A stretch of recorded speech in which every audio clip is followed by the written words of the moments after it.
जय हिंद दोस्तों, स्वागत है एक बार फिर से आपके अपने YouTube चैनल स्टडी प्लेटफॉर्म में। दोस्तों आज मैं आपके लिए लेकर आया हूं दृष्टि आईएएस की 17 बीपीएससी की टेस्ट सीरीज को।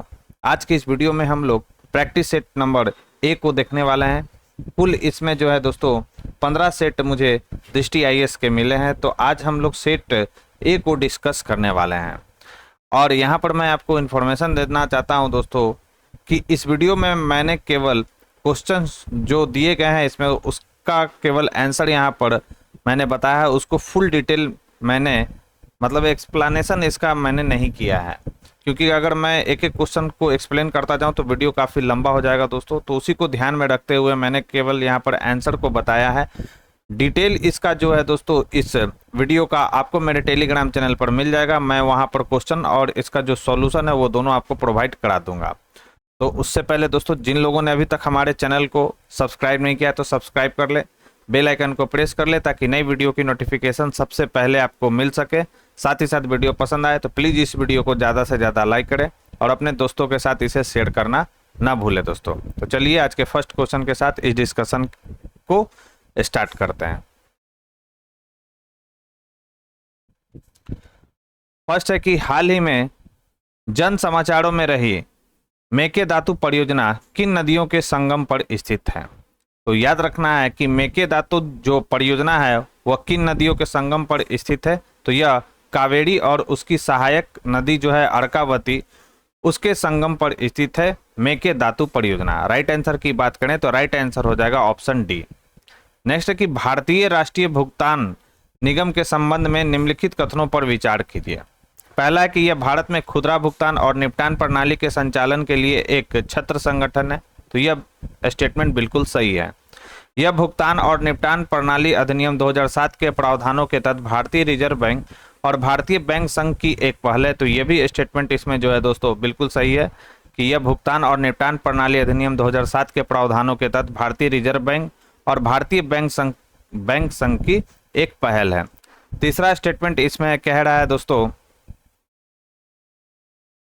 कि इसे कंपनी अधिनियम 2013 की धारा 8 के प्रावधानों के तहत गैर लाभकारी कंपनी के रूप में शामिल किया गया। तो यह भी बिल्कुल सही है कि इसे कंपनी अधिनियम 2013 की धारा 8 के प्रावधानों के तहत गैर लाभकारी कंपनी के रूप में शामिल किया गया। तो यहाँ सही कथन आपसे पूछा जा रहा था, तो यहाँ सभी के सभी जो कथन दिए गए हैं दोस्तों बिल्कुल सही है। राइट आंसर की बात करें तो डी इसका बिल्कुल सही आंसर होगा। नेक्स्ट है निम्नलिखित में से कौन सा देश लिथियम त्रिभुज का भाग नहीं है। तो लिथियम त्रिभुज का भाग कौन सा नहीं है। तो पराग्वे जो है लिथियम त्रिभुज का भाग नहीं है, जबकि चिली, अर्जेंटीना और बोलीविया ये जो है लिथियम त्रिभुज के भाग हैं। राइट आंसर हो जाएगा ऑप्शन सी। नेक्स्ट है कि भारतीय अक्षय ऊर्जा विकास एजेंसी लिमिटेड यानी जिसे शॉर्ट फॉर्म में हम लोग इरडा के नाम से जानते हैं के संबंध में निम्नलिखित कथनों पर विचार कीजिए। पहला हमारा कथन है यह भारत सरकार का एक मिनी रत्न उद्यम है इरडा। तो यह याद रखना है कि यह जो है भारत सरकार का मिनी नहीं बल्कि नवरत्न उद्यम है इरडा। यह विद्युत मंत्रालय के प्रशासनिक नियंत्रण के अधीन है। तो यह भी स्टेटमेंट जो है दोस्तों इसमें गलत दिया गया है कि यह विद्युत मंत्रालय के प्रशासनिक नियंत्रण के अधीन आता है। यह किसके अधीन आता है मैं थोड़ा जानकारी आपको दे देता हूं। तो यह जो है दोस्तों याद रखना है आपको कि यह नवीन एवं नवीकरणीय ऊर्जा मंत्रालय के अंतर्गत यह आता है इरडा। ठीक है, तो यहाँ पर आपसे गलत पूछा जा रहा था, तो दोनों के दोनों स्टेटमेंट जो हैं यहाँ पर गलत दिए गए हैं। राइट आंसर की बात करें तो सी इसका बिल्कुल सही आंसर होगा।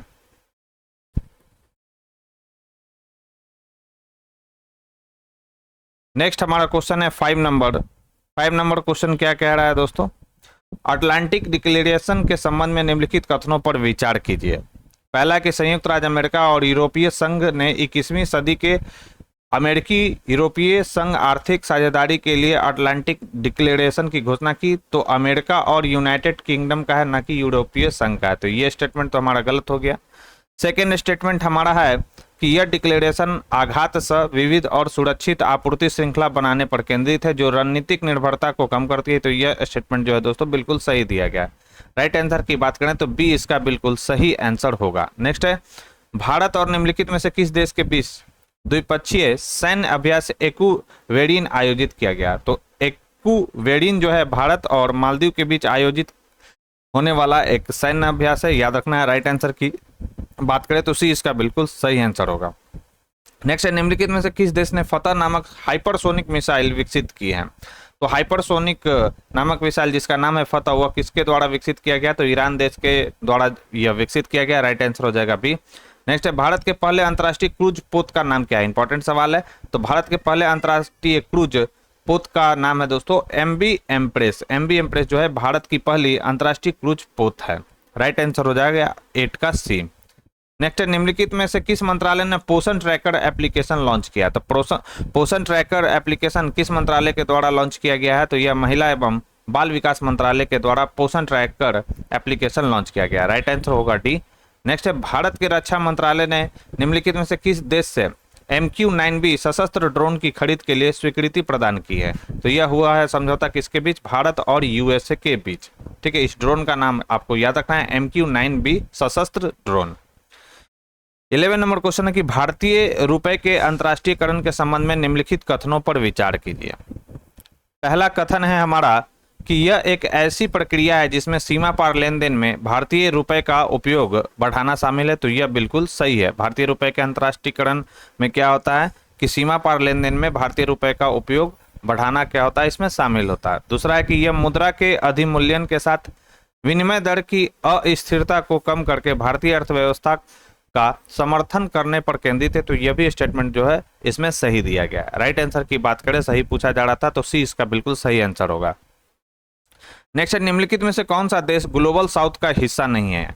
तो ग्लोबल साउथ का हिस्सा कौन सा देश नहीं है? तो याद रखना है ऑस्ट्रेलिया जो है वह ग्लोबल साउथ देश का हिस्सा नहीं है, जबकि भारत, चीन, इंडोनेशिया ये सभी के सभी जो यहाँ पर दिए गए हैं वह ग्लोबल साउथ का क्या है दोस्तों? हिस्सा है। ऑस्ट्रेलिया ग्लोबल साउथ का हिस्सा नहीं है। नेक्स्ट है, राष्ट्रीय मानवाधिकार आयोग के संबंध में निम्नलिखित कथनों पर विचार कीजिए। कौन सा कथन आपको बताना है कि इसमें से राष्ट्रीय मानवाधिकार आयोग के संबंध में सही है? पहला है हमारा कि राज्यसभा के सभापति 6 सदस्यीय समिति का हिस्सा होते हैं जो इसके अध्यक्ष एवं सदस्यों के नाम की सिफारिश करते हैं। तो यह स्टेटमेंट जो है दोस्तों इसमें गलत दिया गया कि राज्यसभा के सभापति 6 सदस्यीय समिति का हिस्सा होते हैं और इसके अध्यक्ष एवं सदस्यों के नामों की सिफारिश करते हैं। दूसरा है कि अध्यक्ष और सदस्य 3 वर्ष की अवधि के लिए या 70 वर्ष की आयु तक पद पर बने रहते हैं। तो यह स्टेटमेंट सही है कि अध्यक्ष और सदस्य जो होते हैं 3 वर्ष की अवधि के लिए या 70 वर्ष की आयु तक अपने पद पर बने रहते हैं। तीसरा स्टेटमेंट है कि यह आयोग कथित मानवाधिकार उल्लंघन की तारीख से 1 वर्ष के पश्चात किसी भी मामले की जांच नहीं कर सकता। तो यह भी स्टेटमेंट इसमें जो है दोस्तों बिल्कुल सही दिया गया है। पूरा डिटेल आपको PDF में मिल जाएगा। PDF का जो लिंक है वो मेरे टेलीग्राम चैनल पर मिल जाएगा, उसका लिंक डिस्क्रिप्शन बॉक्स में दिया गया है। तो राइट आंसर की बात करें तो बी इसका बिल्कुल सही होगा। नेक्स्ट है, निम्नलिखित में से किस शहर में ग्रीन हाइड्रोजन पर अंतर्राष्ट्रीय सम्मेलन आयोजित किया गया? इंपॉर्टेंट सवाल है कि ग्रीन हाइड्रोजन पर अंतर्राष्ट्रीय सम्मेलन किस शहर में आयोजित किया गया? तो यह आयोजित किया गया न्यू दिल्ली में। राइट आंसर हो जाएगा ऑप्शन सी। नेक्स्ट है कि भारत 6G अलायंस के संबंध में निम्नलिखित कथनों पर विचार कीजिए और सही कथन आपको पहचानना है कि सही कथन इसमें से क्या है। तो विज्ञान और प्रौद्योगिकी मंत्रालय ने वायरलेस संचार की अगली सीमा 6G प्रौद्योगिकी में नवाचार तथा नेतृत्व को बढ़ाने के लिए भारत 6G अलायंस लॉन्च किया, यानी B6GA। इसे क्या कहा जाता है? Bharat 6G alliance. तो यह स्टेटमेंट जो है इसमें गलत दिया गया है। इससे भारत को 6G प्रौद्योगिकी का विकास करने और उसे अपनाने में सहायता मिलेगी, जिसका अर्थव्यवस्था, समाज और तथा पर्यावरण पर व्यापक प्रभाव पड़ेगा। तो ये तो स्टेटमेंट जो है दोस्तों बिल्कुल सही दिया गया है। राइट आंसर हो जाएगा ऑप्शन बी। ये स्टेटमेंट गलत है, जबकि सेकंड स्टेटमेंट इसमें सही दिया गया। नेक्स्ट है, सियाचिन ग्लेशियर के संबंध में निम्नलिखित कथनों पर विचार कीजिए। कौन सा कथन इसमें से सही है? तो तजाकिस्तान के फेड चेको ग्लेशियर के बाद यह विश्व के गैर ध्रुवीय क्षेत्रों से संबंधित दूसरा सबसे लंबा ग्लेशियर है। बिल्कुल सही है। ये जॉस्कर नदी सियाचिन ग्लेशियर से निकलती है, यह कहा जा रहा है। तो जॉस्कर नदी जो है वह सियाचिन ग्लेशियर से नहीं निकलती है, आपको ध्यान में रखना है। यह विश्व का सबसे ऊंचा युद्ध क्षेत्र है। तो यह स्टेटमेंट सही है कि यह सियाचिन जो ग्लेशियर है वह विश्व का सबसे ऊंचा युद्ध क्षेत्र है। राइट आंसर की बात करें 16 का राइट आंसर हो जाएगा ऑप्शन बी। नेक्स्ट है, हाल ही में समाचारों में रही लंबानी कला भारत के निम्नलिखित में से किस राज्य से संबंधित है? तो लंबानी जो कला है वह भारत के, याद रखना है, किस राज्य की कला है? तो कर्नाटक राज्य की यह कला है, लंबानी कला। नेक्स्ट है, निम्नलिखित में से किस समिति ने शून्य प्रथम सूचना रिपोर्ट शुरू की है? यानी 0 FIR शुरू किया गया है किस समिति ने? तो इस समिति का नाम है न्यायमूर्ति वर्मा समिति। वर्मा समिति के द्वारा शून्य प्रथम सूचना रिपोर्ट की शुरू करने की सिफारिश की गई है। राइट आंसर होगा ए। नेक्स्ट है, निम्नलिखित में से कौन सा राज्य निर्यात तैयारी सूचकांक 2022 में शीर्ष पर रहा? तो निर्यात तैयारी सूचकांक 2022 में शीर्ष पर कौन सा राज्य रहा? तो इसमें तमिलनाडु जो राज्य है वह शीर्ष पे रहा। नेक्स्ट है, हाल ही में समाचारों में रहा कास पठार भारत के निम्नलिखित राज्यों में से किसमें स्थित है? कास पठार की यह बात कर रहा है, तो कास पठार कहाँ पर स्थित है? तो यह स्थित है महाराष्ट्र में। राइट आंसर होगा बी। नेक्स्ट है, बिहार शतरंज संघ द्वारा आयोजित बिहार अंडर 11 बालिका शतरंज चैंपियनशिप किसने जीती? तो यह जीता है किसने? तो यह जीता है मोहिनी ने। राइट आंसर हो जाएगा बी। नेक्स्ट है, बालिका है, याद रखना है कि बालिका शतरंज चैंपियनशिप बिहार अंडर 11 किसने जीती है? तो मोहिनी ने यह जो है जीती है चैंपियनशिप को। नेक्स्ट है, वर्ष 2023 में बिहार रत्न सम्मान किसे दिया गया? तो बिहार रत्न सम्मान दिया गया सोनी चौधरी को। इंपॉर्टेंट है दोस्तों कि वर्ष 2023 में बिहार रत्न सम्मान किसे दिया गया? तो यह दिया गया है सोनी चौधरी को। नेक्स्ट है, बिहार के किस जिले में राज्य का सबसे बड़ा ब्लड बैंक बनाया जाएगा? तो राज्य का सबसे बड़ा ब्लड बैंक बनाया जाएगा मुजफ्फरपुर में। इंपॉर्टेंट रहेगा ये सवाल। नेक्स्ट है, लखीसराय जिले में साल जंभिका मोक्ष देवी की एक बहुमूल्य मूर्ति मिली है। यह प्राचीन इतिहास के किस काल से संबंधित है? तो याद रखना है साल जंभिका मोक्ष देवी। ठीक है, तो यह किस काल से पूछा जा रहा है जो कि लखीसराय जिले में हाल ही में मिला है? तो यह है कुषाण काल से संबंधित। नेक्स्ट है, निम्नलिखित कथनों पर विचार कीजिए। देश का सबसे बड़ा हड्डी अस्पताल बिहार में बनाया जा रहा है। दूसरा है कि लेबर 20 यानी L20 शिखर सम्मेलन पटना में आयोजित किया गया। गायत्री कुमारी को राष्ट्रीय फ्लोरेंस नाइटिंगेल पुरस्कार दिया गया। आपसे पूछा जा रहा है कि कौन सा कथन इसमें से सही है? तो 25 की अगर हम बात करें तो 25 का राइट आंसर क्या हो जाएगा? ऑप्शन सी, यानी केवल 2 और 3 सही है। यानी लेबर L20 शिखर सम्मेलन पटना में आयोजित हुआ और गायत्री कुमारी को राष्ट्रीय फ्लोरेंस नाइटिंगेल पुरस्कार दिया गया। यह स्टेटमेंट सही है। यह स्टेटमेंट जो है इसमें गलत दिया गया। फुल डिटेल आपको PDF में मिल जाएगा। राजतरंगिणी किसके द्वारा लिखा गया? सभी को मालूम होगा राजतरंगिणी किसके द्वारा लिखा गया? तो यह कल्हन के द्वारा लिखा गया। राइट आंसर हो जाएगा ए। भारत सरकार ने बिहार में राजमार्ग के उन्नयन के लिए किस संगठन के साथ $295 मिलियन के ऋण समझौते पर हस्ताक्षर किया है? इंपॉर्टेंट है सवाल और VVI भी ये सवाल है, तो याद रखना उस संगठन का नाम है एशियाई विकास बैंक यानी ADB। बिहार के जैविक कॉरिडोर योजना के संदर्भ में निम्नलिखित कथनों पर विचार कीजिए। पहला कथन है कि इस योजना के तहत राज्य के चयनित 13 जिलों में कुल 20,000 एकड़ क्षेत्र को जैविक क्षेत्र बनाया जाएगा। दूसरा स्टेटमेंट है कि इस योजना की अवधि वर्ष 2022-23 से बढ़ाकर वर्ष 2030 कर दी गई है। और तीसरा है कि इस योजना के तहत पहले साल किसानों को प्रति एकड़ 11,500 रुपए का अनुदान दिया जाएगा। सही आपसे पूछा जा रहा है कि सही स्टेटमेंट इसमें से क्या है? तो याद रखना है इसमें स्टेटमेंट 1 और स्टेटमेंट 3 सही है। यानी इस योजना के तहत राज्य के चयनित 13 जिलों में कुल 20,000 एकड़ क्षेत्र को जैविक क्षेत्र बनाया जाएगा। बिहार में जैविक कॉरिडोर योजना का यह लक्ष्य है और इस योजना के तहत पहले साल किसानों को प्रति एकड़ 11,500 रुपए का अनुदान दिया जाएगा। ये दोनों स्टेटमेंट सही दिए गए। ये स्टेटमेंट जो है इसमें गलत दिया गया। राइट आंसर की बात करें तो 28 का राइट आंसर ऑप्शन बी होगा। बिहार के मलमास मेले के संदर्भ में निम्नलिखित कथनों पर विचार कीजिए और सही कथन आपको चुनना है कि कौन सा कथन इसमें जो है सही दिया गया है। तो याद रखना है यह बिहार के नालंदा जिले के राजगीर में प्रत्येक 5 वर्ष में आयोजित किया जाता है। यह स्टेटमेंट गलत दिया गया है। इस मेले के दौरान राज्य में कहीं भी कोई पूजा और विवाह समारोह या शुभ कार्य नहीं होता। यह स्टेटमेंट बिल्कुल सही है। राइट आंसर हो जाएगा ऑप्शन बी। नेक्स्ट है बिहार की प्रथम खेल अकादमी और खेल विश्वविद्यालय राज्य के किस स्थान पर स्थापित किया जाएगा? तो बिहार का याद रखना है बिहार का प्रथम यह खेल अकादमी और खेल विश्वविद्यालय तो यह किस स्थान पर स्थापित किया जाएगा? तो यह किया जाएगा राजगीर में। इंपॉर्टेंट है ये सवाल। शिक्षा कल्प व्याकरण निरुक्त छंद और ज्योतिष ग्रंथ किसका हिस्सा है? ये आपसे पूछा जा रहा है कि यह किसका हिस्सा? शिक्षा कल्प व्याकरण निरुक्त छंद और ज्योतिष। इंपॉर्टेंट है। तो यह किसका हिस्सा है? तो यह वेदांग का हिस्सा है। नेक्स्ट है वेद और ब्राह्मण के संदर्भ में निम्नलिखित में से कौन सा सही सुमेलित है। आपसे ये पूछा जा रहा है कि किस वेद के कौन से ब्राह्मण इसमें सही दिए गए हैं। 32 की अगर हम बात करें तो ऋग्वेद, यहाँ पे अथर्ववेद का जो है गोपथ यह बिल्कुल इसमें सही दिया गया। बाकी जो इसमें ब्राह्मण दिए गए हैं वह गलत दिए गए हैं। राइट आंसर क्या हो जाएगा, केवल डी यहाँ पर सही दिया गया है। ठीक है,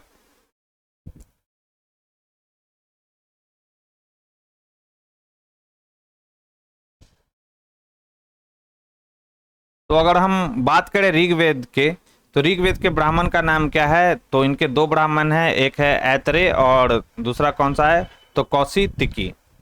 यजुर्वेद के ब्राह्मण का क्या नाम है, तो यह है तैतरी। और सामवेद के ब्राह्मण का नाम क्या है, तो आप सभी को मालूम होगा जैमिनीय या छांदोग्य, ये सामवेद के ब्राह्मण हैं।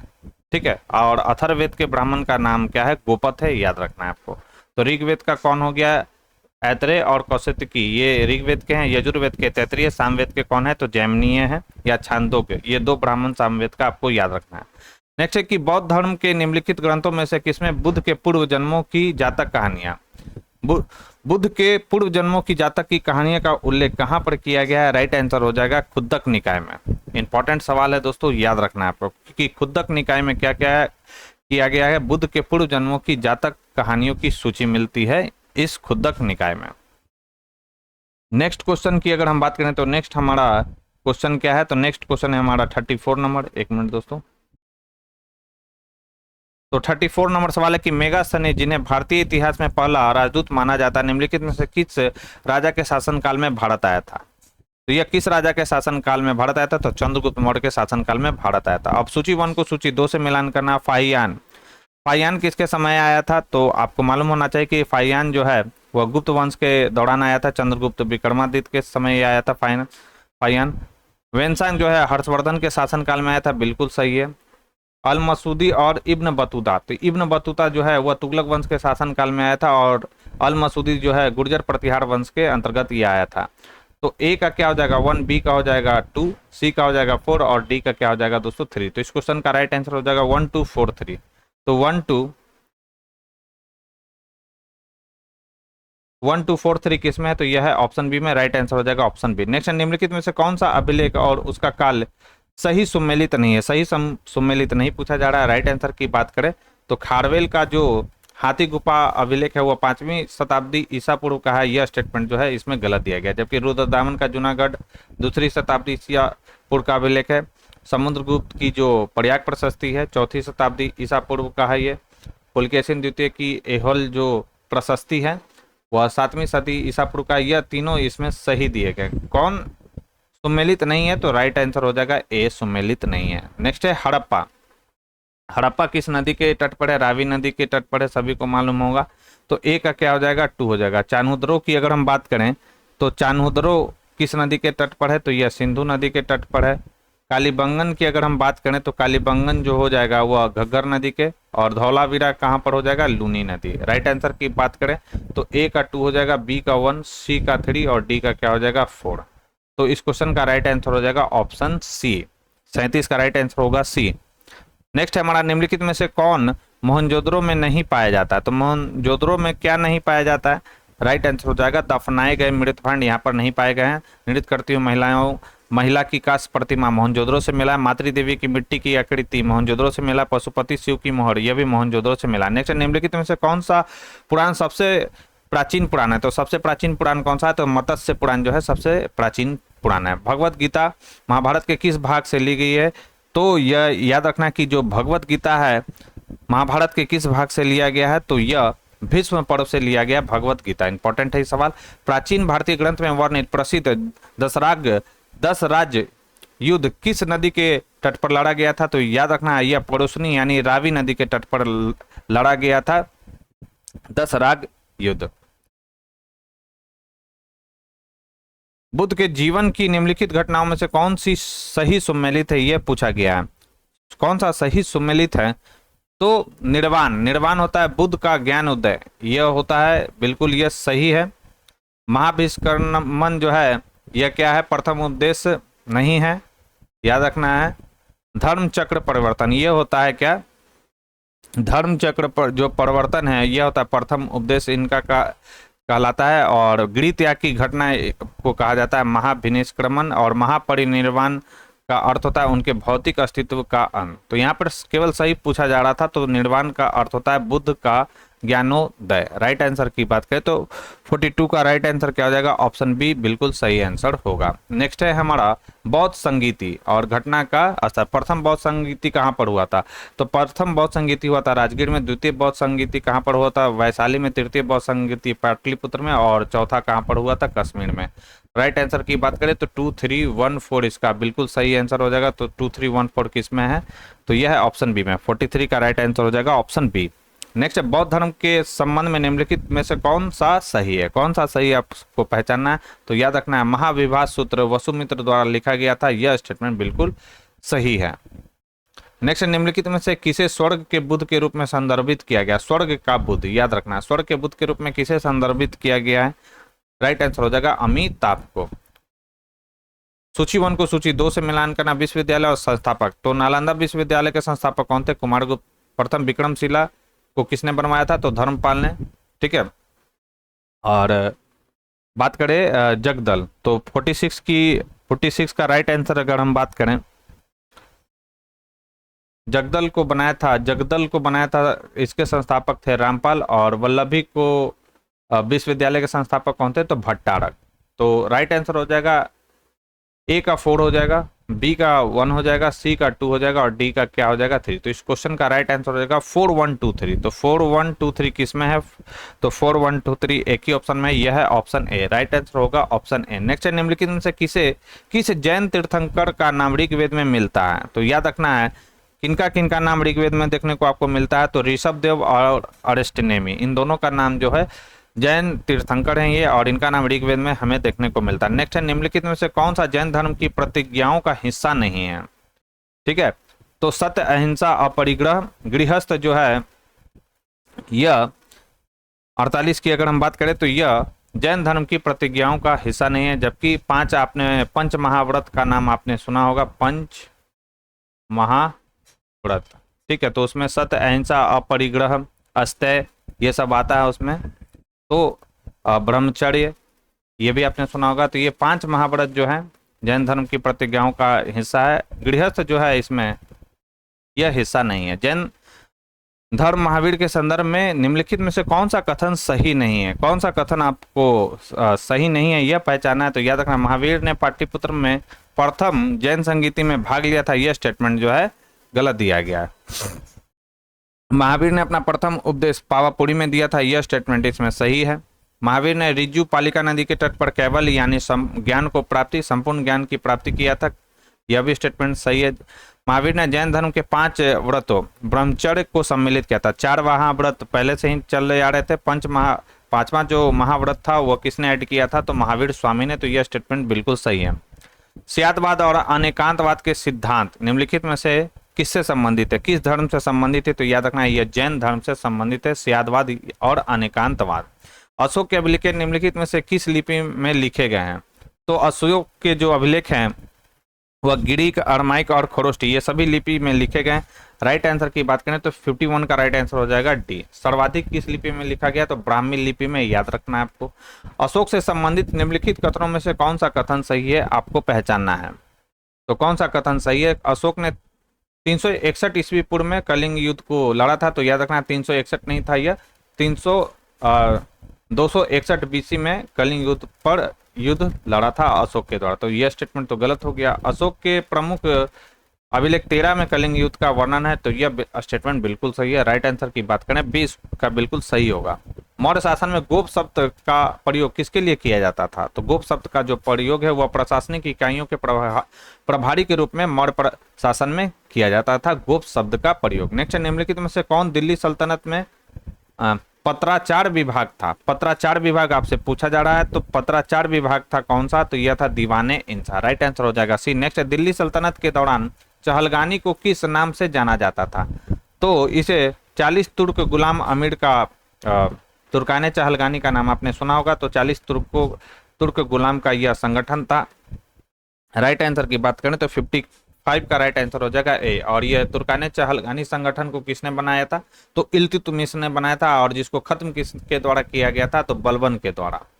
निम्नलिखित में से किसने रक्त और लौह की नीति अपनाई थी? तो बलबन के द्वारा रक्त और लौह की नीति को अपनाया गया था। राइट आंसर होगा ए। अलाउद्दीन खिलजी के संदर्भ में निम्नलिखित कथनों पर विचार कीजिए। वो अपने सैनिकों को संपूर्ण वेतन नगद में देने वाला प्रथम सुल्तान था। बिल्कुल सही है ये। 57 का उसने घोड़े को दागने की प्रथा प्रारंभ की, जिसे दाग की प्रथा कहा जाता है। यह भी स्टेटमेंट बिल्कुल इसमें सही दिया गया है कि घोड़ों को दागने की प्रथा का शुभारंभ मतलब आरंभ किसके द्वारा किया गया था पहली बार? दिल्ली सल्तनत के अंतर्गत। तो याद रखना है अलाउद्दीन खिलजी के द्वारा। राइट आंसर हो जाएगा सी। नेक्स्ट, निम्नलिखित में से किस राज्य को रुहमा कहा जाता है? तो किस राज्य को रुहमा कहा जाता है? 58 का राइट आंसर होगा पाल। पाल राज्य को रुहमा कहा जाता है। निजामुद्दीन औलिया निम्नलिखित में से किसके अनुयायी थे? तो निजामुद्दीन औलिया जो है किसके अनुयायी थे? तो याद रखना है यह किस संप्रदाय से जुड़े हुए थे, ये सवाल पूछा गया। तो चिश्ती सिलसिला से ये जुड़े थे। अभिकथन और कारण से रिलेटेड सवाल है। अभिकथन दिया गया कि पाल प्रतिहार और राष्ट्रकूट के बीच त्रिपक्षीय संघर्ष का उद्देश्य कन्नौज पर अधिकार करना था। ये स्टेटमेंट दिया गया है। तो यह स्टेटमेंट बिल्कुल मतलब अभिकथन जो दिया गया बिल्कुल सही है। और कारण इसका दिया गया कि कन्नौज पर नियंत्रण से तात्पर्य ऊपरी गंगा घाटी और उसके व्यापार एवं कृषि के समृद्ध संसाधनों पर नियंत्रण। तो यही कारण था जिसके कारण पाल, प्रतिहार और राष्ट्रकूट इन्होंने त्रिपक्षीय संघर्ष में भाग लिया था, ताकि ऊपरी जो गंगा घाटी है कन्नौज का, उस पर नियंत्रण इनका हो जाए और वहां से जो भी व्यापार और कृषि होगा उस पर उनका नियंत्रण कंट्रोल हो जाए। इसी के लिए ये तीनों आपस में क्या करते थे? लड़ते रहते थे। तो ये कथन भी सही है और कारण इसका सही एक्सप्लेनेशन भी कर रहा है। आदि शंकराचार्य के संदर्भ में निम्नलिखित में से कौन सा कथन सही नहीं है? ये आपसे सवाल पूछा जा रहा है। यहाँ पर स्टेटमेंट यहाँ पर जो 60 के बाद 61 होगा ये। तो आदि शंकराचार्य के बारे में आपको याद रखना है कि कौन सा सही नहीं है। तो उन्होंने श्रृंगेरी नामक स्थान पर वशिष्ठ अद्वैत मठ की स्थापना किया गया था इनके द्वारा। यह स्टेटमेंट बिल्कुल गलत है। उन्होंने बौद्ध धर्म के दर्शन का विरोध किया। यह स्टेटमेंट सही है। ब्रह्मसूत्र भाष्य, ब्रह्मसूत्र पर एक टिप्पणी उनके द्वारा लिखा गया था। यह भी सही है। वह हमारे आसपास की दुनिया को एक भ्रम या माया मानते थे। यह भी सही है। 62 नंबर क्वेश्चन है कि दिल्ली सल्तनत काल में निम्नलिखित में से कौन सा शब्द जिम्मी को परिभाषित करता है? तो जिम्मी को कौन परिभाषित करता है? तो याद रखेंगे वे लोग जिन्होंने मुस्लिम शासन को स्वीकार कर लिया और अपनी सुरक्षा के लिए जजिया नामक कर का भुगतान करने के लिए सहमत हो गए, उन्हें क्या कहा गया? जिम्मी। सूची 1 को सूची 2 से मिलान करना है। साम्राज्य है और वंश है। तो बरार, बीजापुर, अहमदनगर और गोलकुंडा। तो गोलकुंडा में सभी को मालूम होगा कि गोलकुंडा में कौन सा था? तो यह था कुतुब शाही। ठीक है। और बरार की अगर हम बात करें तो बरार साम्राज्य में किसका शासन था? तो यह था इमाद शाही। बीजापुर में कौन था? तो बीजापुर में था दोस्तों आदिल शाही। और अहमदनगर में कौन था? तो अहमदनगर में था निजाम शाही। तो 63 की अगर हम बात करें तो 63 का राइट आंसर क्या हो जाएगा? तो ए का 2 हो जाएगा इमाद शाही, बी का हो जाएगा 3 यानी आदिल शाही, अहमदनगर का हो जाएगा निजाम शाही 4 और डी का क्या हो जाएगा 1। तो यहाँ पर अगर आपको एक ही केवल मालूम था, जैसे मुझे मालूम था यहाँ पर कि गोलकुंडा में कुतुब शाही राजवंश का शासन था। ठीक है। तो डी अगर यहाँ से मैं देखूँ तो डी ऑप्शन डी का केवल 1 इसी में है। बाकी को मैं जानता भी नहीं था, सही बताऊँ तो मैं बरार, बीजापुर, अहमदनगर में क्या था मुझे कंफ्यूजन था इसमें, लेकिन मुझे मालूम था कि गोलकुंडा में कुतुबशाही राजवंश था। तो ऐसे कर कर आपको ऑप्शन को एलिमिनेट करना है। जरूरी नहीं है कि हर चीज़ आप जानती हो, थोड़ा स्मार्ट वर्क भी आपको करना है एग्जाम में। ठीक है। तो यहाँ पर ऑप्शन एक ही ऑप्शन था डी, जिसमें गोलकुंडा का कुतुबशाही वंश मुझे दिख रहा था। तो इसीलिए इसका राइट आंसर 63 का क्या हो जाएगा? डी होगा। नेक्स्ट है कि चोल साम्राज्य के संदर्भ में निम्नलिखित कथनों पर विचार कीजिए कि कौन सा कथन इसमें सही दिया गया है। 64 की अगर हम बात करें तो 64 का राइट आंसर क्या हो जाएगा? राजराज चोल साम्राज्य के संस्थापक थे। तो चोल राज के संस्थापक ये नहीं थे, कौन थे? विजयालय थे। ठीक है। तो ये स्टेटमेंट गलत है। राजा कड़िकल ने पुहाड़ की स्थापना की और कावेरी नदी के तट पर 160 किलोमीटर लंबे तटबंध का निर्माण कराया। बिल्कुल सही है कि राजा कड़िकल ने क्या किया था? पुहाड़ की स्थापना की थी और कावेरी नदी के तट पर 160 किलोमीटर लंबे तटबंध का निर्माण कराया था। राइट आंसर केवल इसमें बी सही है। पंपा पुन्ना और रन्ना क्या है, इंपॉर्टेंट है, तो याद रखना पंपा पुन्ना और रन्ना कौन है, तो यह कन्नड़ काव्य के त्रिरत्न माने जाते हैं, पंपा पुन्ना और रन्ना। 65 का राइट आंसर हो जाएगा ऑप्शन बी। नेक्स्ट है, दिल्ली सल्तनत काल में इक्ता धारकों को कहा जाता था, तो इक्ता धारकों को क्या कहा जाता था, तो यह कहा जाता था इनको मुक्ति। इंपॉर्टेंट रहेगा सवाल, याद रखना। इक्ता धारकों को क्या कहा जाता था, मुक्ति कहा जाता था। निम्नलिखित में से कौन किताब उल हिंद के लेखक है, तो किताब उल हिंद किसके द्वारा लिखा गया है, ये आपसे पूछा जा रहा है, तो अलबरूनी के द्वारा जो है किताब उल हिंद लिखा गया है। मोहम्मद गजनी के साथ ये क्या यह भारत आए थे, अलबरूनी। भारत में प्रथम अफगान वंश था, तो भारत में प्रथम जो अफगान वंश था वो कौन था, तो वह था लोदी वंश। ठीक है, बहलोल लोदी के द्वारा स्थापना किया गया था लोदी वंश को।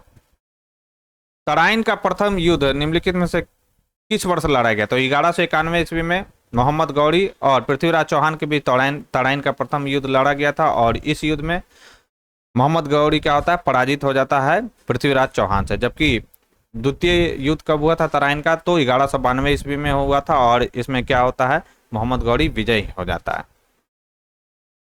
नेक्स्ट, निम्नलिखित में से किसने युद्ध की तुलगामी प्रणाली शुरुआत की, तो तुलगामी प्रणाली की जो शुरुआत है वो किया गया था बाबर के द्वारा। मुगल स्थापत्य के संदर्भ में निम्नलिखित कथनों पर विचार कीजिए। अकबर ने बहते पानी और फव्वारों के साथ उद्यान निर्माण में 4 बाग शैली स्थापत्य की शुरुआत की, ये बोला जा रहा है, तो 70 का यह गलत है। 4 बाग शैली स्थापत्य की शुरुआत जो है अकबर के द्वारा नहीं किया गया था। आपको कमेंट बॉक्स में लिखकर बताना यह किसके द्वारा किया गया था।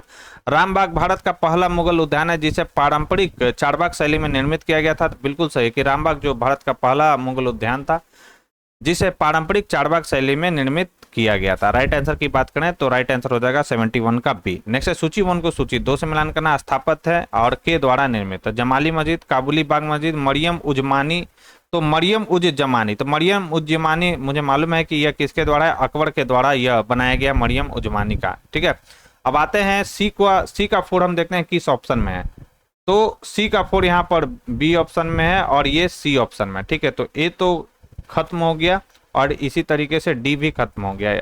अब इसका राइट आंसर या तो बी होगा या तो सी होगा। ठीक है, और देख लेते हैं जमाली मस्जिद, तो जमाली मस्जिद आपको याद रखना है, जमाली मस्जिद जो बनाया था हुमायूं के द्वारा बनाया गया था, एक ये भी याद रखना है। तो ए का क्या हो जाएगा, 2 हो जाएगा, ए का 2 हो जाएगा, तो ए का 2 किस ऑप्शन में है, तो ए का 2 केवल बी ऑप्शन में ही है, तो इसका राइट आंसर हो जाएगा ऑप्शन बी। अब बाकी सबको भी देख लेते हैं। अब है बी का 1 और सी का 4, तो जमाली मस्जिद का निर्माण हुमायूं के द्वारा किया गया था, काबुली बाग मस्जिद यह बाबर के द्वारा बनाया गया था, और परी महल जो है दारा सिकोह के द्वारा बनाया गया था। ठीक है, तो ए का हो जाएगा 2, बी का हो जाएगा 1 और सी का 4 और डी का क्या हो जाएगा 3, तो राइट आंसर 2 1 4 3 होगा। तो पहले ही मैंने बता रखा है कि इसका राइट आंसर हो जाएगा 2 1 4 3। फरीद खां को शेर खां की उपाधि किसने दी, तो फरीद खां को शेर खां की उपाधि किसके द्वारा दिया गया था, यह सवाल पूछा गया है। राइट आंसर हो जाएगा बहार खां लोहानी के द्वारा यह उपाधि दिया गया था फरीद खां को। निम्नलिखित में से किस मुगल साम्राज्य ने सिख गुरु हरगोविंद सिंह को ग्वालियर किले में कैद कर लिया था, तो कौन थे वो, तो राइट आंसर की बात करें तो जहांगीर के द्वारा क्या किया गया था, सिख गुरु हरगोविंद सिंह को ग्वालियर किले में क्या कर लिया गया था, कैद कर लिया गया था। सिख धर्म के संदर्भ में निम्नलिखित कथनों पर विचार कीजिए। गुरु तेग बहादुर ने खालसा संप्रदाय की स्थापना की, तो यह स्टेटमेंट गलत है। खालसा संप्रदाय की स्थापना गुरु गोविंद सिंह के द्वारा किया गया था 1699 ईस्वी में, न कि तेग बहादुर के द्वारा। 75 का तो ये तो गलत हो गया। गुरु नानक देव अकबर के समकालीन थे, ये पूछा गया, तो गुरु नानक देव जो थे ये आपसे पूछा गया कि अकबर के समकालीन थे, तो गुरु नानक देव अकबर के समकालीन या नहीं थे। ठीक है, तो दोनों स्टेटमेंट यहाँ पर गलत दिए गए हैं। राइट आंसर हो जाएगा ना तो 1 ना तो 2। निम्नलिखित में से कौन हमजा नामा का वर्णन करता है, तो हमजा नामा क्या है ये पूछा गया है। तो हमजा नामा दोस्तों क्या है, तो यह एक सचित्र कहानियों का संग्रह है हमजा नामा। नेक्स्ट है सूची 1 को सूची 2 से मिलान करना। पीडीएफ में पूरा डिटेल दिया गया दोस्तों, काफी अच्छे से दिया गया, वहां पर देख लीजिएगा आप सभी लोग, क्योंकि अगर मैं डिस्कस करने लगूं दोस्तों तो वीडियो काफी जो है 3-4 घंटे का यह वीडियो बन जाएगा, एक एक को अगर मैं डिस्कस करूं तो। सूची 1 को सूची 2 से मिलान करना। शासक है और क्षेत्र, जयमल, राजचंद, उदय सिंह द्वितीय, राजा सुरजन राय, इनका क्षेत्र बोला जा रहा है कि ये किस क्षेत्र में शासन व्यवस्था को संचालित करते थे। ठीक है, तो इसका राइट आंसर दिया गया सी, यानी 3214। तो आइए देख लेते हैं। जयमल मेड़ता के राजा थे, और रामचंद्र जो थे कालिंजर के, उदय सिंह द्वितीय जो थे मेवाड़ के, और राजा सुरन राय किस क्षेत्र में इनका शासन था, तो रणथंभौर में। याद रखना है, जयमल मेड़ता, राजचंद कालिंजर, उदय सिंह द्वितीय मेवाड़, और राजा सुरजन राय कहाँ के थे, रणथंभौर। ठीक है, तो राइट आंसर हो जाएगा इसका क्या, ऑप्शन सी 3214। शुद्धाद्वैत दर्शन का प्रतिपादन किसने किया, तो शुद्धाद्वैत दर्शन का प्रतिपादन किनके द्वारा किया गया था, याद रखना यह किया गया था वल्लभाचार्य के द्वारा, शुद्धाद्वैत दर्शन का। मनसबदारी व्यवस्था के संदर्भ में निम्नलिखित कथनों पर विचार कीजिए। मनसबदारों की नियुक्ति सम्राट द्वारा मीर बख्शी की सिफारिश पर की जाती थी। स्टेटमेंट यह बिल्कुल सही है कि मनसबदारों की जो नियुक्ति है सम्राट द्वारा मीर बख्शी की सिफारिश पर की जाती थी। मनसबदारों को राजस्व एकत्रित करने और अपने जागीरदारों पर प्रशासन का अधिकार था। यह स्टेटमेंट इसमें गलत दिया गया, 79 का राइट आंसर हो जाएगा ऑप्शन है। नेक्स्ट, निम्नलिखित में से किसने गाजी की उपाधि धारण की थी, तो गाजी की उपाधि किसके द्वारा धारण किया गया था, तो यह धारण किया गया था बाबर के द्वारा। और आपको बताना है किस युद्ध में विजयी होने के बाद बाबर ने गाजी की उपाधि को धारण किया था। ठीक है, मुगल प्रशासन के दौरान व्यापार एवं विकास के संदर्भ में निम्नलिखित में कथनों पर विचार कीजिए और सही कथन की पहचान कीजिए। तो लंबी दूरी के व्यापार में विशेषज्ञता रखने वाले लोगों सेठ और बोहरा कहलाते थे, बिल्कुल सही है। चेट्टी दक्षिण भारत का एक महत्वपूर्ण व्यापारिक समुदाय था, यह भी स्टेटमेंट बिल्कुल सही है, राइट आंसर हो जाएगा ऑप्शन सी। नेक्स्ट हमारा सवाल है कि निम्नलिखित में से किस स्थान पर अशोक के 4 सिंह शीर्ष हैं, तो सभी को मालूम होगा 4 सिंह शीर्ष कहां पर है, तो यह है दोस्तों सारनाथ में। सांची स्तूप के संदर्भ में निम्नलिखित कथनों पर विचार कीजिए। इसका निर्माण सम्राट अशोक ने करवाया था, बिल्कुल यह सही है। स्तूप के चारों ओर सुंदर प्रवेश द्वार की रेलिंग का निर्माण शुंग राजवंश के दौरान किया गया था, यह भी स्टेटमेंट बिल्कुल सही है, राइट आंसर हो जाएगा ऑप्शन बी। दोनों स्टेटमेंट सही दिए गए। सातवाहन वंश के संदर्भ में निम्नलिखित कथनों पर विचार कीजिए। प्रतिष्ठान राजवंश की राजधानी थी, मतलब सातवाहन वंश की राजधानी क्या थी, प्रतिष्ठान, बिल्कुल सही है 84 का। और गौतमी पुत्र सातकर्णी राजवंश के संस्थापक थे, तो गौतमी पुत्र सातकर्णी राजवंश के मतलब सातवाहन राजवंश के संस्थापक नहीं थे, आपको याद रखना है। राइट आंसर क्या हो जाएगा ऑप्शन ए। चचनामा का लेखक कौन है, तो चचनामा का लेखक है मोहम्मद अली कूफी। ये जो है चचनामा के लेखक है मोहम्मद अली कूफी। इनका पूरा नाम है मोहम्मद अली अबुद्दीन बलकूफी कर इनका पूरा नाम है। राइट आंसर की बात करें तो ए इसका बिल्कुल राइट आंसर होगा। तो इनका पूरा नाम था मोहम्मद बिन अली अबू बकर कूफी, जिन्हें हम लोग शॉर्ट फॉर्म में मोहम्मद अली कूफी के नाम से जानते हैं। और यहाँ 84 में याद रखना है गौतमीपुत्र सातकर्णी राजवंश का संस्थापक नहीं था, सातवाहन कौन था, सीमुख था। ठीक है, याद रखेंगे। नेक्स्ट, निम्नलिखित में से कौन सा ग्रंथ सूफी विचारों और व्यवहारों से संबंधित है, तो सूफी विचारों और व्यवहारों से संबंधित कौन सा ग्रंथ है, एक मिनट दोस्तों।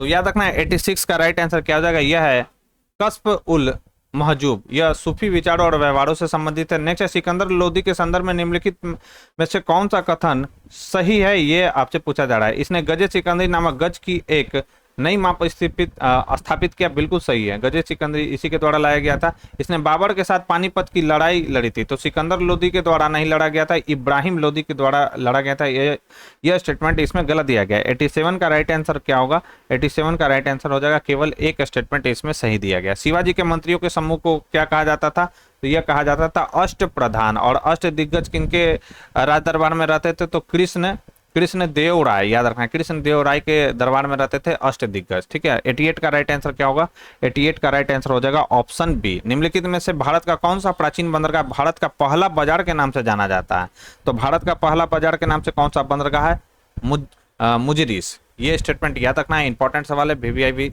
सवाल ही है। प्राचीन दक्षिण भारतीय इतिहास में उड़ार को कहा जाता था, उड़ार किसको कहा जाता था, ये आपसे सवाल पूछा गया। तो उड़ार जो है प्राचीन भारतीय इतिहास में, दक्षिण भारतीय इतिहास में किसान ग्रामों का प्रवक्ता को कहा जाता था उड़ार। निम्नलिखित में से किस शासक के दरबार में 9 रत्न थे, 9 रत्न किनके दरबार में थे, तो याद रखना ये चंद्रगुप्त द्वितीय के दरबार में थे, जिन्हें हम लोग विक्रमादित्य के नाम से जानते हैं, उन्हीं के दरबार में थे नवरत्न। प्राचीन इतिहास में विष्टि का संबंध था, तो विष्टि का अर्थ क्या होता है ये आपसे पूछा जा रहा है। तो विष्टि का अर्थ होता था दोस्तों प्राचीन भारतीय इतिहास में क्या, बंधुआ मजदूरी को कहा जाता था विष्टि। सती प्रथा का साक्ष्य निम्नलिखित में से किस अभिलेख में मिलता है, ये आपको याद रखना है। भानुगुप्त का एडन जो अभिलेख है उसमें पहली बार हमें सती प्रथा का उल्लेख देखने को मिलता है प्राचीन भारत के इतिहास में। ठीक है, राइट आंसर हो जाएगा 93 का हो जाएगा बी। नेक्स्ट, निम्नलिखित में से कौन सफरनामा रेहला का लेखक है? सफरनामा रेहला के लेखक कौन है? तो 94 का राइट आंसर हो जाएगा ऑप्शन डी इब्न बतूता। यहाँ रेहला से ही आपको मालूम चल जाना चाहिए, किताबुल रेहला या सफरनामा रेहला। तो रेहला किसके द्वारा लिखा गया था? इब्न बतूता के द्वारा। किसके समय में आया था? तो MBT यानी मोहम्मद बिन तुगलक के समय में यह भारत आया था। अल लामा प्रभु और अक्का महादेवी किस आंदोलन से जुड़े दो प्रमुख सुधारक थे? तो याद रखना ये जुड़े थे वीरशैव संप्रदाय से। राइट आंसर हो जाएगा ऑप्शन ए। नेक्स्ट है, खलीमपुर ताम्रपत्र अभिलेख किस शासक से संबंधित है? तो यह संबंधित है धर्मपाल से। खलीमपुर ताम्रपत्र जो अभिलेख है वह धर्मपाल शासक से संबंधित है। राइट आंसर हो जाएगा बी। राष्ट्रकूट वंश का संस्थापक कौन था? दंती दुर्ग राष्ट्रकूट वंश का संस्थापक था। राइट आंसर होगा ए। नेक्स्ट है, सैयद वंश का संस्थापक कौन था? खिद्र खां जो था सैयद वंश का संस्थापक था। राइट आंसर होगा डी। नेक्स्ट है कि 1833 के चार्टर अधिनियम के संदर्भ में निम्नलिखित कथनों पर विचार कीजिए। इसने भारत के साथ व्यापार पर कंपनी के एकाधिकार को समाप्त कर दिया, बिल्कुल सही है ये। इसने प्रेसिडेंसियों के विधि निर्माण की शक्ति से वंचित कर दिया तथा विधायी शक्ति को गवर्नर जनरल और उसकी परिषद को सौंप दिया, ये बोला जा रहा है। तो एक मिनट दोस्तों, यहां पर जो है इसने भारत के साथ व्यापार पर कंपनी के एकाधिकार को समाप्त कर दिया, यह स्टेटमेंट इसमें गलत दिया गया है। इसने प्रेसिडेंसियों को विधि निर्माण की शक्ति से वंचित कर दिया तथा विधायी शक्ति को गवर्नर जनरल और उसकी परिषद को सौंप दिया, यह स्टेटमेंट जो है इसमें सही दिया गया है दोस्तों। ठीक है, राइट आंसर हो जाएगा ऑप्शन बी, इसका जो होगा बिल्कुल सही आंसर होगा।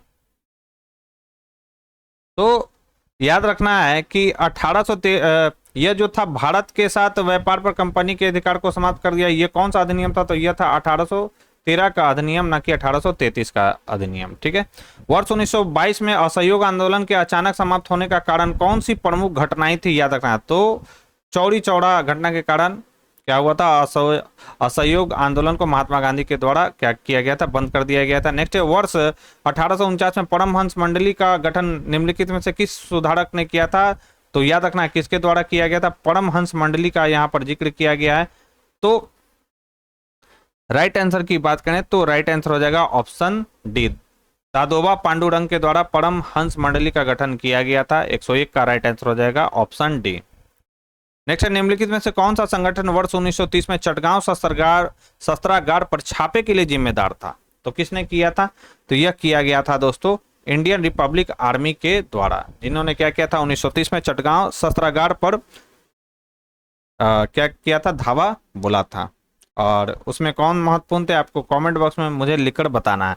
निम्नलिखित में से किस गवर्नर जनरल को भारतीय प्रेस का मुक्तिदाता कहा जाता है? तो चार्ल्स मेडकॉक को भारतीय प्रेस का क्या कहा जाता है? मुक्तिदाता कहा जाता है। फराइजी आंदोलन के संदर्भ में निम्नलिखित कथनों में से कौन सा कथन सही है? यह ब्रिटिश सरकार के खिलाफ पहला कर मुक्त अभियान था। सर सैयद अहमद बरेलवी इस आंदोलन के नेता थे। ये फराइजी आंदोलन का बात किया जा रहा है यहाँ पर। राइट आंसर की बात करें तो यह स्टेटमेंट बिल्कुल सही है, सैयद अहमद बरेलवी इस आंदोलन के नेता थे फराइजी आंदोलन के। यह स्टेटमेंट इसमें गलत दिया गया। राइट आंसर हो जाएगा बी, 104 का बी। नेक्स्ट है, वर्ष 1855-57 के दौरान संताल विद्रोह का नेतृत्वकर्ता निम्नलिखित में से कौन था? तो संताल विद्रोह का नेतृत्वकर्ता कौन था? सिंधु कान्हू चांद और भैरव, ये 4 भाई थे, लेकिन मुख्य लीड कौन कर रहा था इसको? तो याद रखना सिद्धू और कान्हू। ठीक है, राइट आंसर हो जाएगा 105 का ए। निम्नलिखित में से कौन सी घटना कालानुक्रमिक क्रम में अंतिम थी? सबसे लास्ट में कौन आया था ये आपसे पूछा जा रहा था। आत्मीय सभा आया था 1815 में, और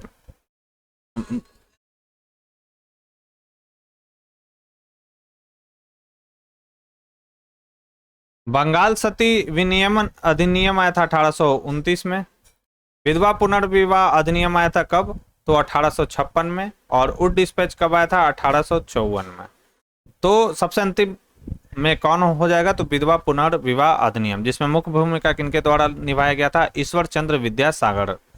सूची 1 को सूची 2 से मिलान करना, गवर्नर जनरल और विधि सदस्य या नीतियां। तो मैकाले हैं, लॉर्ड वेलेजली, लॉर्ड डलहौजी। तो लॉर्ड डलहौजी सभी को मालूम होगा, व्यक्तिगत जो सिद्धांत है यानी डॉक्ट्रिन ऑफ लैप्स किनके द्वारा लाया गया था? लॉर्ड डलहौजी के द्वारा लाया गया था।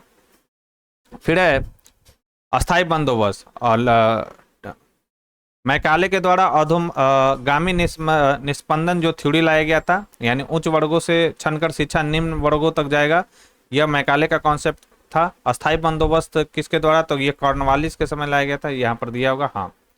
तो कॉर्नवालिस जो था अस्थाई बंदोबस्त लाया गया था इसके द्वारा। और लॉर्ड वेलेजली के द्वारा क्या लाया गया था?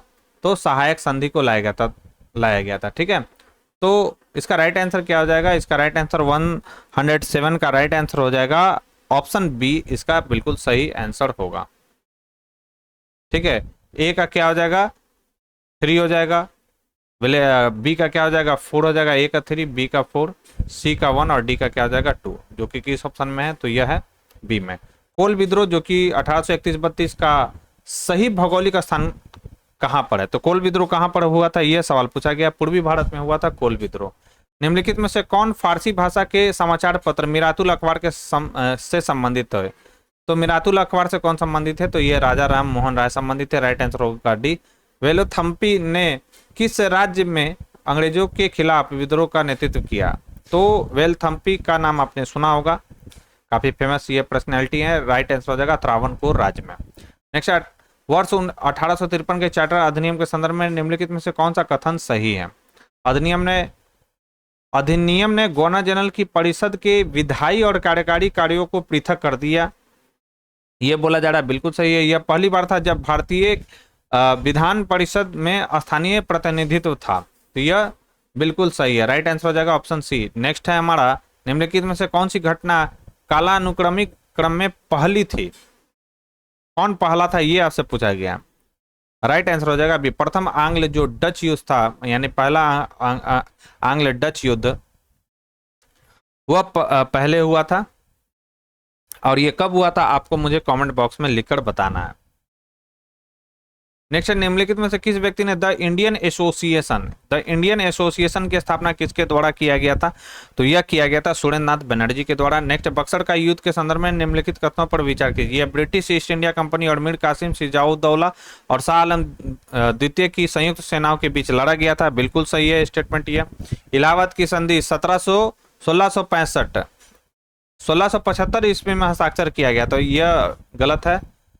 यह किया गया था 1765 में, न कि 1675 इसमें, तो यह स्टेटमेंट गलत है। राइट आंसर हो जाएगा ऑप्शन है। नेक्स्ट, निम्नलिखित में से किसने कुशल अकर्मण्यता की नीति का पालन किया था? अकर्मण्यता की नीति, कुशल, तो यह किसके द्वारा किया गया था? तो यह किया गया था जॉन लॉरेंस के द्वारा। ब्लैक होल त्रासदी निम्नलिखित में से किस शासक से जुड़ी है? तो यह जुड़ा हुआ है किससे? सिराजुद्दौला से। नेक्स्ट, निम्नलिखित में से कौन सी घटना कालानुक्रमिक क्रम में अंतिम था? सबसे अंतिम पूछा जा रहा है, तो राइट आंसर हो जाएगा कार्नवाली संहिता की शुरुआत, यह सबसे अंतिम में लाया गया था। निम्नलिखित में से किस व्यक्तित्व ने 1857 के विद्रोह के लिए कहा था कि विद्रोह विशुद्ध रूप से एक सैन्य विद्रोह था, न कि ब्रिटिश शासन को उखाड़ फेंकने का षड्यंत्र? तो यह किसके द्वारा कहा गया था? तो यह कहा गया था सर जॉन लॉरेंस के द्वारा। नेक्स्ट, निम्नलिखित में से कौन सा 1857 के विद्रोह का तत्कालीन कारण था? तत्कालिक कारण आपसे पूछा जा रहा है 1857 के विद्रोह का। राइट आंसर हो जाएगा नई शुरू की गई एनफील्ड राइफल में ग्रीस कारतूस का उपयोग। नेक्स्ट है, सूची 1 को सूची 2 से मिलान करना है। लाइसेंसिंग अधिनियम, प्रेस और पुस्तक रजिस्ट्रेशन अधिनियम, वर्नाक्यूलर प्रेस अधिनियम। मुझे केवल मालूम है कि Vernacular Press Act Lord Lytton ने लाया था 1878 में। अब सी का 2 किसमें है? तो सी का 2 यहाँ पर आप देख लीजिए, सी का 2 इसमें है, इसमें है, इसमें। इसका राइट आंसर हो जाएगा बी, सी, डी में से कोई एक हो सकता है। और भारतीय, मुझे एक मालूम है कि भारतीय विश्वविद्यालय अधिनियम लॉर्ड कर्जन के शासनकाल में आया था 1904 में। अब सी का 2 और डी का 1, तो सी का 2 और डी का 1, तो सी का 2 और डी का 1, सी का 2 और डी का 1, तो ये यहाँ पर देखिए ये तो ऐसे ही कट गया, इसका राइट आंसर या तो बी या तो सी होना चाहिए। अब आते हैं लाइसेंसिंग अधिनियम। लाइसेंसिंग अधिनियम का आया कब आया और प्रेस और पुस्तक रजिस्ट्रेशन अधिनियम कब आया, इसको हम लोग देख लेते हैं। तो लाइसेंसिंग अधिनियम आया था 1857 में, और प्रेस और पुस्तक रजिस्ट्रेशन अधिनियम कब आया था, तो यह आया था 1867 ईस्वी में। तो ए का 3 हो जाएगा और बी का क्या हो जाएगा 4। वर्नाक्यूलर प्रेस एक्ट आया था लॉर्ड लिटन के शासनकाल में, तो 2 हो जाएगा। और विश्वविद्यालय भारतीय विश्वविद्यालय अधिनियम आया था 1904 में लॉर्ड कर्जन के शासनकाल में, तो 3, 4, 2, 1 इसका राइट आंसर हो जाएगा, जो कि किस ऑप्शन में बी में है, तो यह सी में नहीं होगा। नेक्स्ट है कि प्रथम अकाल आयोग की अध्यक्षता किसने की थी। याद रखना है कि प्रथम अकाल आयोग की अध्यक्षता किसके द्वारा किया गया था, तो यह किया गया था रिचर्ड स्ट्रेची के द्वारा। 121 का राइट आंसर होगा ए। वर्ष 1902 में प्रयुक्त नियुक्त फ्रेजर आयोग किससे संबंधित है, तो नियुक्त जो फ्रेजर आयोग बनाया गया था 1902 में वह संबंधित है पुलिस सुधार से। राइट आंसर हो जाएगा ए। स्वामी दयानंद सरस्वती के संबंध में निम्नलिखित में से कौन सा कथन सही नहीं है, सही कौन सा नहीं यह आपको बताना है। तो लाला लाजपत राय ने वैदिक मूल्यों की अवहेलना की और स्वामी दयानंद के सिद्धांतों का विरोध किया। वो बहुत बड़े समर्थक थे लाला लाजपत राय स्वामी दयानंद सरस्वती के, यही स्टेटमेंट गलत है। निम्नलिखित घटनाओं पर विचार करके उन्हें कालानुक्रमिक क्रम में व्यवस्थित कीजिए। वांडीवास का युद्ध कब हुआ था, 1760 में। ठीक है, हुगली का युद्ध, अंबुर का युद्ध, पोर्टोनोवा का युद्ध, ये सब आप लोग डिटेल में देख लेंगे। तो मुझे यहाँ पर सजाना है, तो राइट आंसर इसका हो जाएगा बी, यानी सबसे पहले हो जाएगा कौन सा, अंबुर का युद्ध, अंबर का युद्ध, और उसके बाद क्या हो जाएगा हुगली का युद्ध, उसके बाद कौन सा हो जाएगा वांडीवास का युद्ध, और सबसे लास्ट में कौन सा होगा पोर्टोनोवो का युद्ध। ठीक है, तो इसका राइट आंसर एक बार देख ही लेता हूं मैं। इसका सॉल्यूशन यहाँ पर दिया गया 124 को, आप देख सकते हैं कितना अच्छा से ये सॉल्यूशन दिया गया 124 की। अगर हम बात करें तो 124, तो अंबुर का युद्ध हुआ था कब, याद रखना है दोस्तों, 1749 में। हुगली का युद्ध हुआ था 1759 में, वांडीवास का हुआ था 1760 में, और पोर्टोनोवा का युद्ध जिसमें कब हुआ था, तो 1781 में हुआ था। ठीक है, तो पोर्टोनोवा का युद्ध जो होगा सबसे क्या हो जाएगा लास्ट में होगा। नेक्स्ट है राजस्व निपटान की इजारा प्रणाली प्रथम बार निम्नलिखित में से किस शासक के शासनकाल में शुरू हुआ था, ये पूछा गया है। तो 125 की अगर हम बात करें तो 125 का राइट आंसर क्या हो जाएगा, 125 का राइट आंसर हो जाएगा ऑप्शन बी, जहांदार शाह के शासनकाल में यह हुआ था। नेक्स्ट है सूची 1 को सूची 2 से मिलान करना। अवध, हैदराबाद, बंगाल और केरल। तो अवध में, बंगाल में तो आप सभी को मालूम होगा मुर्शिद कुली खां। अवध में किसका था, हैदराबाद में निजाम उल मुल्क। ठीक है, और केरल तो बी का 3 और सी का 2, तो बी का 3 और सी का 2, बी का 3 और सी का 2 एक ही ऑप्शन में, राइट आंसर हो जाएगा सी। अवध का क्या हो जाएगा, तो बुरहान उल मुल्क का यहाँ पर शासन था, और केरल में मार्तंड वर्मा। ठीक है, तो ये याद रखना है, अवध का बुरहान उल मुल्क, हैदराबाद का निजाम उल मुल्क, बंगाल में मुर्शिद कुली खान, और केरल का मार्तंड शर्मा। राइट आंसर हो जाएगा सी। नेक्स्ट है करनाल का प्रसिद्ध युद्ध किसके बीच लड़ा गया था।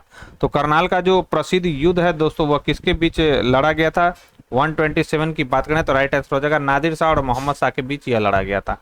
निम्नलिखित यात्रियों के कालावधि पर विचार कीजिए। विलियम हॉकिंस, जॉन सरमन, ठीक है, सर थॉमस रो और विलियम नॉरेंस। तो सबसे पहले हॉकिंस आया था, उसके बाद सर थॉमस रो आया था, सर जॉन सरमन जो है किसके कब आया था, फारूकसियर के शासनकाल में आया था। तो 1-3 पहले होगा और 2 लास्ट में, और विलियम नॉरेंस सबसे लास्ट में आया था। राइट आंसर हो जाएगा 128 का क्या, सॉरी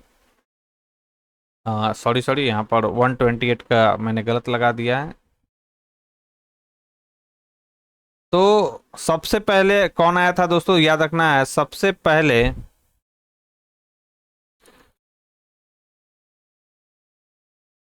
सबसे पहले जॉन सुरमन, उसके बाद विलियम हॉकिंस, उसके बाद विलियम नॉरेंस और सर थॉमस रो। 128 का मैं देख ही लेता हूं इसका सॉल्यूशन। तो यहां पर दिया गया कि विलियम हॉकिंस 1809 ईस्वी में जहांगीर के दरबार में पहुंचे, लेकिन सूरत में कारखाना स्थापित करके उनका मिशन कंप्लीट हो गया। सर थॉमस रो ये कब है, 1615 ये लिखा गया। जेम्स पर्सन में मान्यता प्राप्त की 1715 इसमें सर जॉन सरमन, फारूकसियर के समय, ये तो बिल्कुल सही है। और 1701 में, ईस्वी में अप्रैल 2000 औरंगजेब के दरबार में ईस्ट इंडिया कंपनी के लिए ये आया था विलियम नॉर्थ। तो मैंने सही तो लगाया था, काला अनुक्रमिक। तो सबसे पहले कौन सा आ जाएगा? सबसे पहले आएगा विलियम हॉकिंग्स 1 नंबर पे, उसके बाद आ जाएगा 3, उसके बाद आ जाएगा 2, और लास्ट में कौन आएंगे? उसके पहले आएगा 4 और लास्ट में आएगा कौन? 2। तो 1342 किसी ऑप्शन में नहीं है, यानी यहाँ पर कोई भी ऑप्शन जो है सही नहीं दिया गया है, इसलिए इस क्वेश्चन को मैं स्किप कर रहा हूँ। ठीक है, चलिए आगे बढ़ते हैं। क्योंकि हॉकिंग्स आया था उसके बाद 1615 में सर टॉमस रो, उसके बाद विलियम नॉरिस औरंगजेब के शासनकाल में, और सर जॉर्ज सरमन फर्रुखसिंह के शासनकाल में है। तो 1342 होना चाहिए, 1342 यहाँ पर नहीं दिया गया है। मराठा प्रशासन के अधीन निम्नलिखित में से कौन सी सबसे निचली इकाई है? तो कौन सी सबसे निचली इकाई है? तो मौजा जो है सबसे निचली इकाई। मराठा प्रशासन में जमादार शब्द किस नाम से जाना जाता था? तो जमादार जो शब्द है दोस्तों वह कोषाध्यक्ष के नाम से जाना जाता था। राइट आंसर हो जाएगा सी। अभिकथन और कारण से रिलेटेड सवाल है। अभिकथन है हमारा कि British east India company Bharat में सफल रही, जबकि फ्रांसीसी कंपनी जो है भारत में असफल रही। बिल्कुल सही है। कारण है कि ब्रिटिश ईस्ट इंडिया कंपनी के पास मजबूत नौसैनिक बल था और वह एक निजी कंपनी के रूप में काम करती थी। बिल्कुल यह सही है, कारण भी इसका सही एक्सप्लेनेशन भी कर रहा है। निम्नलिखित में से किस मुगल शासक के शासन के दौरान प्लासी का युद्ध हुआ था? प्लासी का युद्ध किसके समय हुआ था, यह आपसे पूछा जा रहा है। तो यह हुआ था दोस्तों किसके शासनकाल में? तो आलमगीर द्वितीय के शासनकाल में हुआ था। नेक्स्ट, निम्नलिखित में से किसने फ्रांसीसी प्रशासक डुप्लेसी को नवाब की उपाधि प्रदान की थी? तो राइट आंसर हो जाएगा मुजफ्फरजंग ने। डुप्लेसी जो था फ्रांसीसी प्रशासक था, उसको नवाब की उपाधि से सम्मानित किया गया था। नेक्स्ट, निम्नलिखित में से कौन सी लड़ाई ब्रिटिश ईस्ट इंडिया कंपनी द्वारा भारत में अपने यूरोपीय प्रतिद्वंदी के खिलाफ लड़ा गया अंतिम युद्ध था? तो यह था कौन? यह था वांडीवास का युद्ध। 134 का राइट आंसर हो जाएगा सी। कब लड़ा गया था? 1760 में। सन्यासी विद्रोह के संदर्भ में निम्नलिखित में से कौन सा कथन सही है, यह आपसे पूछा जा रहा है। तो याद रखना, विद्रोह वर्ष 1770 में एक विनाशकारी अकाल और कठोर ब्रिटिश आर्थिक नीतियों के कारण प्रारंभ हुआ था। बिल्कुल यह सही है। नेक्स्ट, निम्नलिखित में से किस अधिनियम को गांधी ने काला अधिनियम कहा था? तो काला अधिनियम किसको कहा था, यह आपसे पूछा गया है सवाल। राइट आंसर हो जाएगा अराजक और क्रांतिकारी अपराध अधिनियम 1919, जिसे हम लोग रॉयलेट एक्ट के नाम से जानते हैं। ब्रिटिश भारत में स्वशासन को बढ़ावा देने के लिए भारतीय छात्रों के लिए एक केंद्र के रूप में लंदन में इंडियन होम रूल सोसाइटी की स्थापना किसके द्वारा किया गया था? तो श्यामजी कृष्ण वर्मा के द्वारा किया गया था इंडियन होम रूल सोसाइटी की स्थापना। स्वदेशी आंदोलन के दौरान निम्नलिखित में से किसने स्वदेश गीतांकल लिखा था? तो स्वदेश गीतांकल किसके द्वारा लिखा गया था? तो सुब्रमण्यम भारती के द्वारा लिखा गया था। निम्नलिखित कथनों पर विचार कीजिए। अष्टप्रधान को उनकी सेवाओं के बदले में जागीर दी जाती थी। तो यह बिल्कुल गलत है। अष्टप्रधान के सभी अधिकारियों से अपेक्षा की जाती थी कि वे राज्य द्वारा आवश्यकता पड़ने पर सैन्य अभियानों में भाग लें। तो ये जो है दोस्तों गलत इसमें दिया गया है। पुरोहित इसमें भाग नहीं लेते थे। अगर आपने अष्टप्रधान के बारे में पढ़ा होगा, शिवाजी के राज दरबार में रहते थे अष्टप्रधान, ना तो एक ना तो दो। निम्नलिखित में से कौन सा संगठन बर्रा डकैती के लिए जिम्मेदार था? तो बर्रा डकैती के लिए जिम्मेदार था अनुशीलन समिति। नेक्स्ट हमारा सवाल है कि भारतीय राष्ट्रीय कांग्रेस के निम्नलिखित में से किस सत्र के दौरान अखिल भारतीय युवा कांग्रेस अस्तित्व में आई? तो अखिल भारतीय युवा कांग्रेस किस वर्ष अस्तित्व में आया था, किस सत्र में? तो यह आया था कलकत्ता अधिवेशन 1928 में। निम्नलिखित में से कौन सी घटना कालक्रम के अनुसार सबसे अंतिम में था? तो सबसे अंतिम में क्या हुआ था यहाँ पर? तो 142 का राइट आंसर हो जाएगा होम रूल लीग आंदोलन। अंतर शिक्षा आयोग द्वारा माध्यमिक शिक्षा के लिए अनुशंसित 2 विभाग कौन से थे? तो 2 विभाग कौन सा था? तो यह था साहित्यिक और व्यावसायिक। भारत के किस गवर्नर जनरल के अधीन रैले आयोग की गठन किया गया था? इंपॉर्टेंट सवाल है, बीबीआई सवाल है। तो रैले आयोग जो है दोस्तों यह गठित किया गया था लॉर्ड कर्जन के शासनकाल में। राइट आंसर हो जाएगा बी। नेक्स्ट, निम्नलिखित में से कौन सा एका आंदोलन का नेता था? तो मदार पासी जो थे वह एका आंदोलन के नेता थे। नेक्स्ट हमारा सवाल है कि सरदार की उपाधि वल्लभ भाई पटेल को कहां दी गई थी? तो बारदोली सत्याग्रह में वहां की महिलाओं के द्वारा वल्लभ भाई पटेल को सरदार की उपाधि से सम्मानित किया गया था। राइट आंसर हो जाएगा B. British Punjabi Unionist Party के संस्थापक कौन थे? तो पार्टी के संस्थापक कौन थे? तो ये थे छोटू राम। निम्नलिखित में से कौन सी सिफारिश 1928 में स्थापित नेहरू रिपोर्ट की नहीं थी? ये सवाल पूछा गया, तो राइट आंसर हो जाएगा धर्म का राज्य संरक्षण करेगा। यह नेहरू रिपोर्ट 1928 में नहीं बोला गया था। नेक्स्ट, निम्नलिखित में से किसने 1928 में आयोजित अखिल बंगाल छात्र सम्मेलन की अध्यक्षता की? तो यह किसके द्वारा किया गया था? तो यह किया गया था दोस्तों जवाहरलाल नेहरू के द्वारा। इंपॉर्टेंट रहेगा सवाल। और आज के डिस्कशन का हमारा लास्ट सवाल है कि बंजारों के संबंध में निम्नलिखित में से कौन सा कथन सही नहीं है? कौन सा कथन सही नहीं है? तो याद रखना, वेनिस के एक लेखक निकोली मनुची ने अपने संस्मरणों में बंजारों की जीवन शैली का वर्णन किया है। यह स्टेटमेंट सही नहीं है। तो दोस्तों ये थी हमारी आज की डिस्कशन। इस डिस्कशन में हम लोगों ने दोस्तों दृष्टि आईएएस के प्रैक्टिस सेट नंबर 1 को देखा, जो कि 17 बीपीएससी के लिए काफ़ी ज़्यादा महत्वपूर्ण है। तो यह वीडियो आपको कैसा लगा दोस्तों, मुझे कमेंट बॉक्स में लिखकर जरूर बताएं। साथ ही साथ वीडियो पसंद आई हो दोस्तों तो प्लीज़ इस वीडियो को ज़्यादा से ज़्यादा लाइक करें और अपने दोस्तों के साथ इसे शेयर करना ना भूलें। जो लोग हमारे चैनल से पहली बार जुड़े हैं तो चैनल को सब्सक्राइब कर ले, बेल आइकन को प्रेस कर ले, ताकि नई वीडियो की नोटिफिकेशन सबसे पहले आपको मिल सके। तो आज के लिए बस इतना ही दोस्तों, थैंक यू।